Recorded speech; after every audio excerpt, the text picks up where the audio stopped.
안녕하세요. 교활한 남자친구와 남자친구 부모님에게 질려버려서 파혼을 결심한 30대 여성입니다.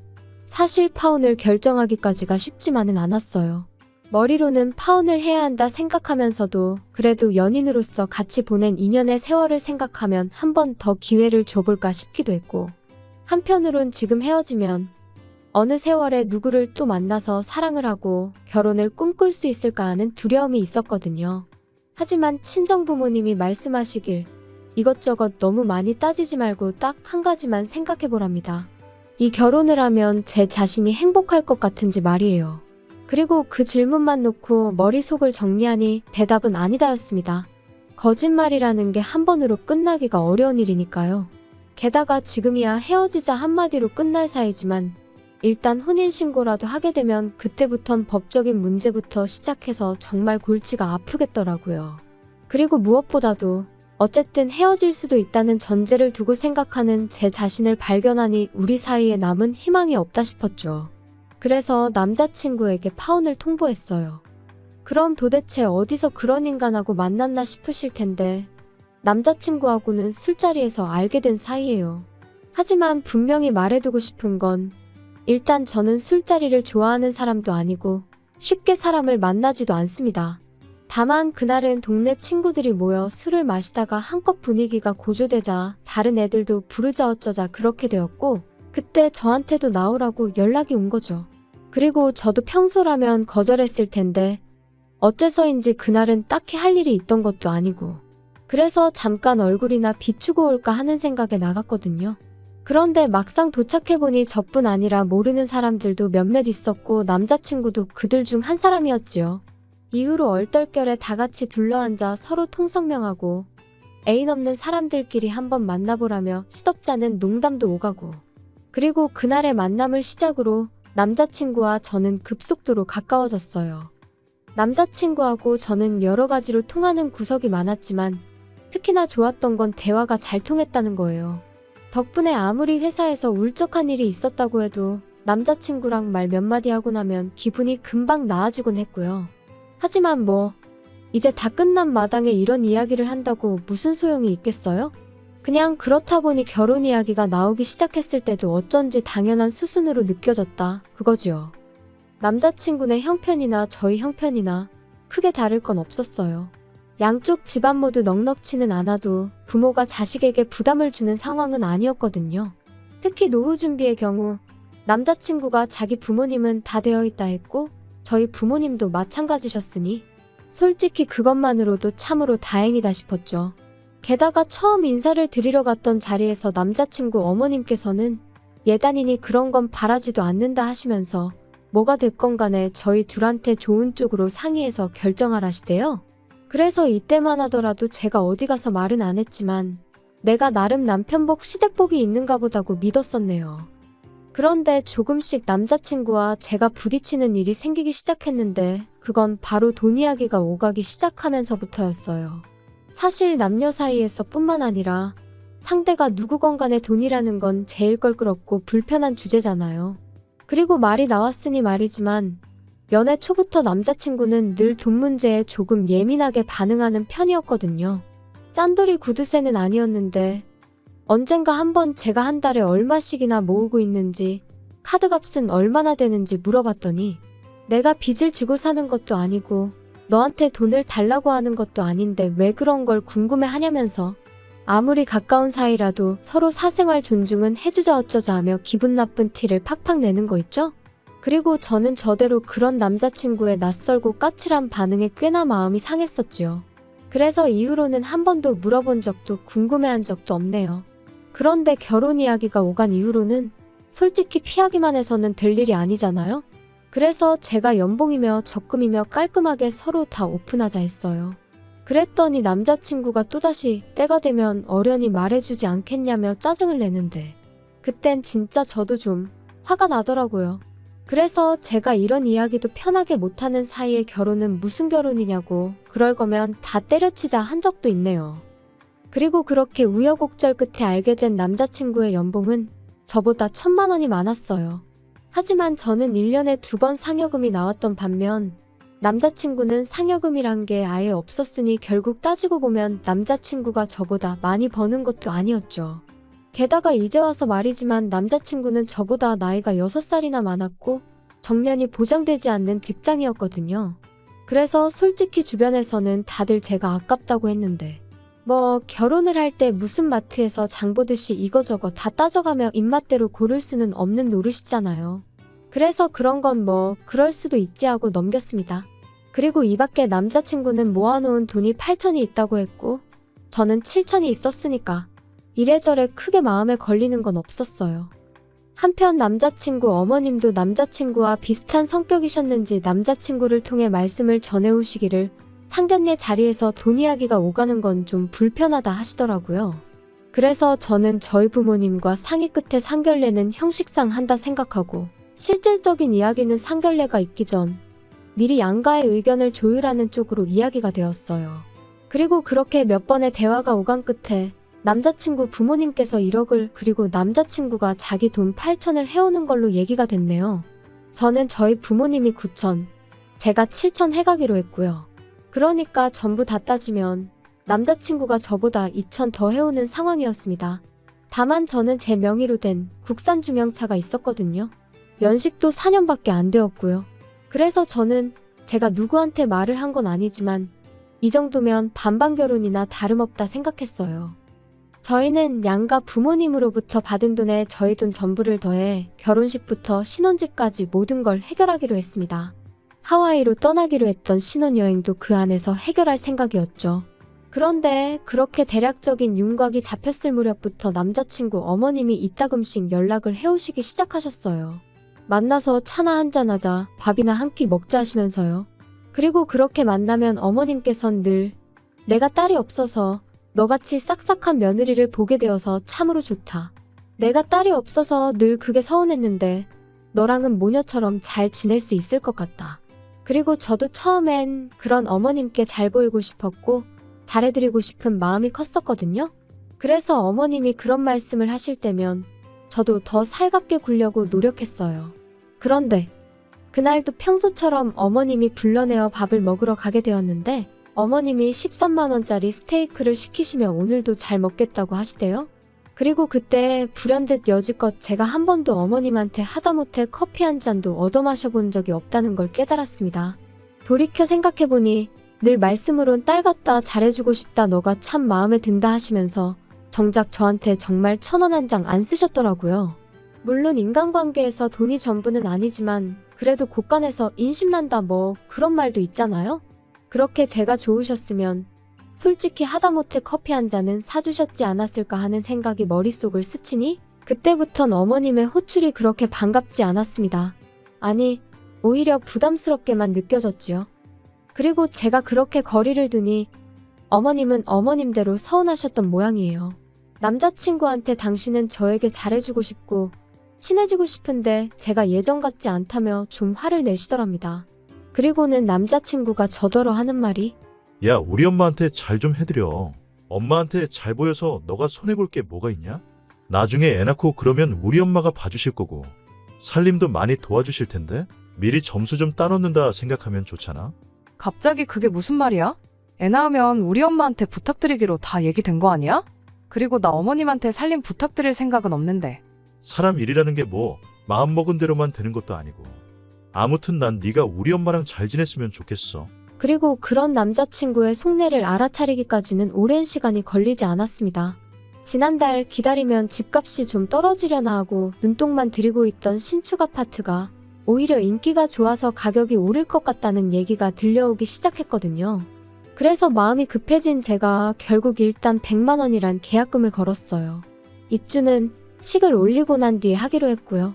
참고로 당시 남자친구가 오피스텔에 2년 월세로 살고 있었는데 일찍 나간다고 그 월세를 안 내도 되는 것도 아니었던 데다가 오히려 남자친구한테는 계약한 새 아파트보다 원래 살고 있던 오피스텔이 직장에서 더 가까웠으니 이래저래 굳이 일찍 방을 뺄 이유가 없었습니다.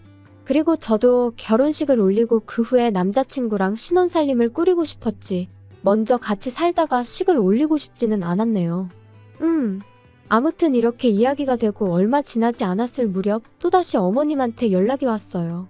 할 이야기가 있으시다면서 퇴근하는 대로 집으로 오라고요. 남자친구에게 전화를 했지만 연결은 되지 않았습니다. 2번, 3번을 걸어도 마찬가지였죠. 오라고 하시니 가긴 해야 할 것 같은데 남자친구가 전화를 안 받으니 왜 부르시는지 전혀 감도 안 오고 답답하대요. 하지만 뭐 그래 별일이야 있겠냐 싶어서 어머님 말씀대로 퇴근하자마자 어머님 댁으로 향했습니다.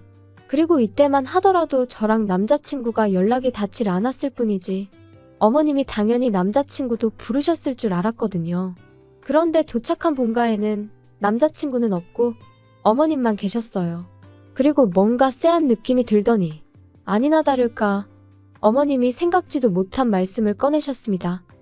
여기 이 집이 이달 말에 계약이 끝나. 그래서 이사를 해야 되는데 앞만 찾아봐도 마음에 드는 집이 없다. 어쩌면 좋으니. 저도 부동산 다녀보니까 아파트 전세는 많이 없는 것 같더라고요.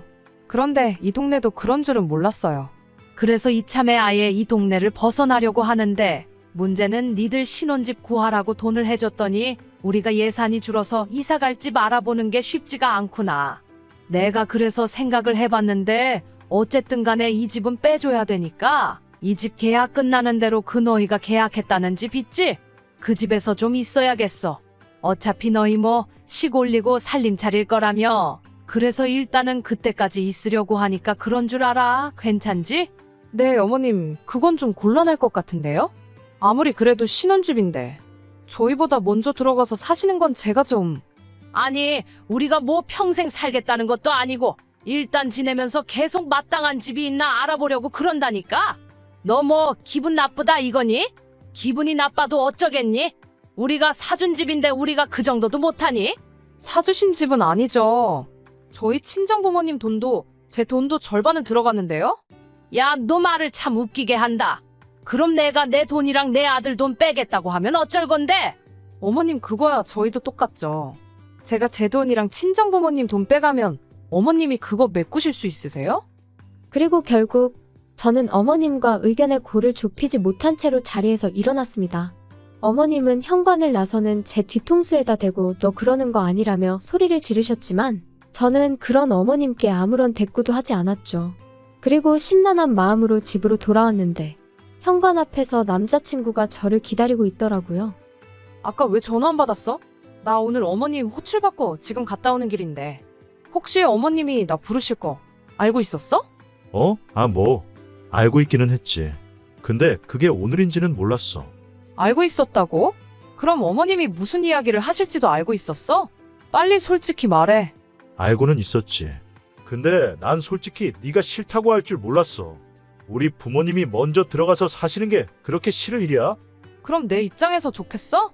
그리고 난 말이 나왔으니 말이지만 어머님이 오빠 없이 나만 불러서 그런 말씀을 하신 것도 황당하고 오빠가 알면서 말을 안 하고 가만히 있었다는 게 정말 기분 나빠. 뭘 또 그렇게 기분이 나빠. 나도 야 서운하다 서운해. 막말로 우리 부모님이 우리 결혼만 아니었으면 너한테 그렇게 아쉬운 소리 하실 일도 없었거든. 아니 진짜 황당하네? 내가 먼저 결혼하자고 했어? 아니면 내가 먼저 그만큼 보태달라고 했어? 둘 다 아니잖아. 그리고 왜 어머님 아버님은 당신들 이사 비용까지 헐어가며 결혼 자금을 보태주셔서는 이제 와서 이렇게 불편한 이야기를 꺼내신대? 그리고 그래놓고 집을 사주셨다 그러니까 들어가서 살 수도 있는 거라고 말씀하시면 그건 말이 안 되는 거 아니야? 아니 우리 부모님 입장에선 그렇게 말씀하실 수도 있지. 어쨌든 내가 너보다 더 해가는 건 사실이잖아. 와, 지금 2천만 원 더 해오는 걸로 생색내는 거야? 까짓 거 뭐. 내가 그럼 2천 더 해가면 어떡할래? 너는 진짜 내가 지금 그런 거 따지자는 게 아니잖아. 너 정말이지 평소답지 않게 왜 그래?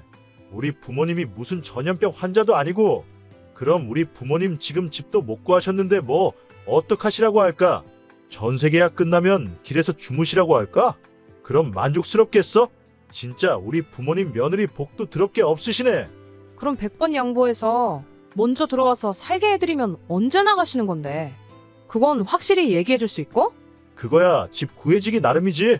내가 무슨 점쟁이도 아니고 그걸 어떻게 알겠냐? 그러니까 결국 그것도 모르면서 일단 들어와서 사시겠다 이거야? 왜 아예 합가를 하자고 그러지? 야, 솔직히 합가도 해야 되면 할 수도 있는 거지. 못할 건 또 뭐 있어?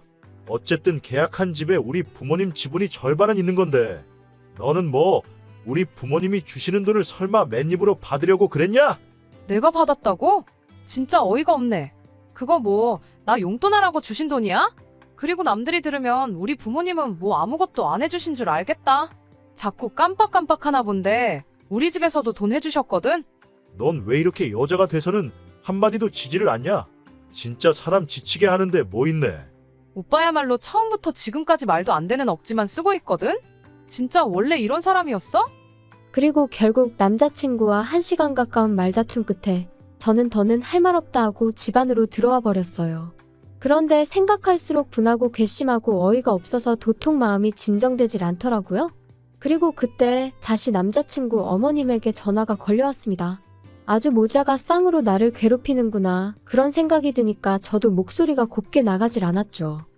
또 무슨 일 때문에 그러세요? 지금 12시인 건 아세요? 12시고 뭐고? 너 내 아들한테 뭐라고 했길래 제가 나한테 죄송하다고 울고불고 난리니? 그 속을 제가 어떻게 알겠어요. 저 뭐 특별히 한 소리도 없고요. 지금 별로 할 이야기가 없어요, 어머님. 너 진짜 보자 하니 안 되겠다. 나 너 돈 안 줄 거야? 내 돈 없이 네가 내 아들하고 결혼해서 얼마나 잘 사는지 한번 두고 보자. 아, 돈을 안 해주신다고요? 뭐라고 드릴 말씀이 없네요. 알겠습니다. 너 진짜 이따위로밖에 못하니? 제가 도대체 뭘 어떻게 해드리면 좋으시겠어요? 신혼집에 들어와서 사세요. 하면 어머님 마음이 풀리실까요? 그런데 저 정말 내키지 않아서 그래요. 제 인생에서 처음이자 한 번뿐일 신혼을 꾸릴 보금자리인데 그런 공간에 남이 먼저 들어가서 지내는 거 저 정말 싫어요. 너 내가 남이니? 정말 서운하구나. 나는 내 아들이 하도 부탁을 해서 반지하에 사는 한이 있더라도 그 돈 너네한테 다 줄 생각도 했었는데 어떻게 그런 소리를 할 수가 있니? 잠시만요. 오빠가 뭘 부탁했는데요? 내 아들이 그러더라. 자기가 평생 모시고 살 테니까 결혼 자금 좀 보태달라고. 내가 그래서 없는 형편에 그 큰 돈을 해주겠다고 한 거였어.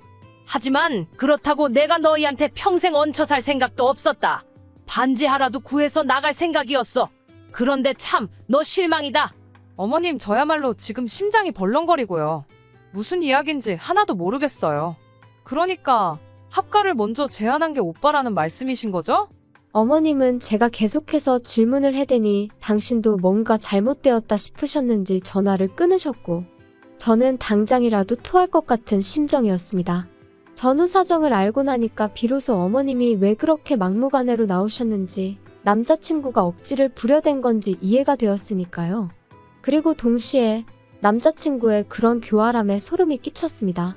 저랑 상의도 없이 합가를 조건으로 걸어가며 어머님 돈을 받아와 놓고는 마치 자기 부모님이 여유가 되셔서 해온 것처럼 행동한 것도 어이가 없었고 여러 가지로 남자친구가 저를 속였다는 사실이 도무지 받아들이기 어려웠달까요. 그래서 남자친구에게는 어머님한테 얘기 다 들었다고 문자 한 통을 남겼습니다. 결혼은 신뢰가 기본인데 시작부터 이렇게 눈 가리고 아웅식으로 행동하는 당신을 내가 어떻게 믿겠냐고 이쯤에서 없던 일로 하자고 했죠. 그리고 제가 그렇게 문자를 보내고 나서야 남자친구도 어머님도 뭔가 오해가 있었던 것 같다며 또다시 번갈아 연락을 해왔는데 사람 마음이 어쩜 그렇게 순식간에 식을 수가 있는 건지 속상한 마음보다는 피곤하고 지치는 기분이었어요. 마치 좀 전까지 있던 모든 일이 제가 어디 드라마에서 봤던 건가 싶을 정도로 남의 얘기 같기도 하고 꿈 같기도 한 것이 전혀 현실 감각이 없었달까요? 그래서 그냥 각자 갈 길 가자는 답장을 마지막으로 두 사람 다 차단해버렸습니다. 하지만 일단 지금의 상황을 이야기하자면 그날 이후로 지금까지 벌써 일주일이란 시간이 흘렀는데 남자친구는 여전히 한 번만 더 기회를 달라며 저에게 매달리고 있어요. 뭐가 아쉬워서 저러나 그건 저도 모르겠네요. 나를 정말 사랑해서 저러나 하는 생각도 솔직히 안 한 건 아니지만요. 하지만 이미 남자친구를 믿을 수 없게 된 이상 다시 만남을 이어간들 그게 저한테 무슨 의미가 있을까 싶네요. 저는 남자한테 집착하고 구속하는 그런 여자가 되고 싶은 마음은 눈꼽만큼도 없으니까요. 아무튼 지난 2년의 시간을 생각하면 억울하고 성질도 나고 사람 사는 인생을 정확히 수치화시킬 수 없는 일이지만 그럼에도 불구하고 제 인생을 쓸데없이 낭비한 것 같으니 말이죠. 하지만 한편으론 그래도 인생의 교훈을 얻었다 생각하려고 노력하는 중이에요. 거짓말에도 좋은 거짓말, 나쁜 거짓말이 있다지만 그건 하는 사람이 아닌 듣는 사람이 판단할 문제 아닐까요? 그러니 사람들이 섣불리 자기 합리화를 하며 거짓말을 하는 일은 없었으면 좋겠어요. 저도 남에게 절대 그러지 않을 거고요. 후련한 사이다는 아니지만 그래도 제 나름대로 할 말은 다 하고 헤어져서 솔직히 후련한 부분도 있기는 합니다.